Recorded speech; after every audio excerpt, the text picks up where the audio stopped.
Hi! Happy Happy New New Year! Year!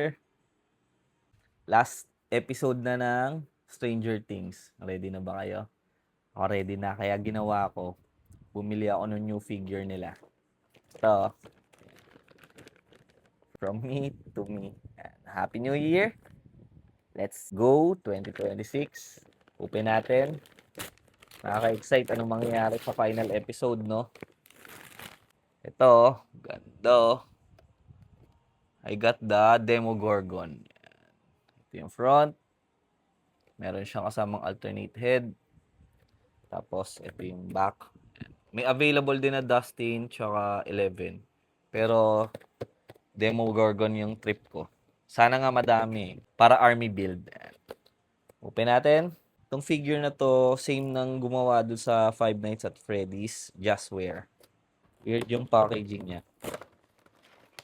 Sirain na natin. Meron siyang kasamang base. Ito yung magiging stand niya.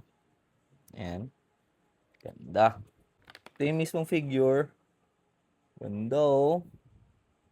Kuhain natin.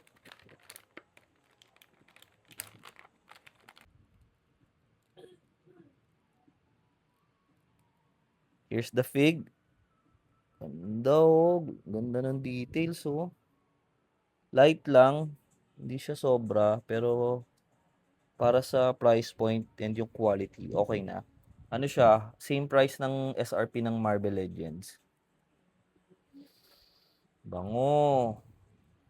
Ito yung alternate head. Ayan. Hindi pa siya alarmed. Naka-close pa.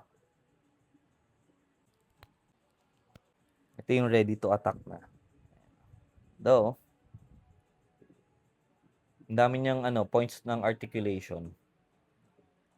Ito siya pag nasa stand. Ayan. Ganda. Ganda, no? That's all. Peace. Thumbs up. Follow for more.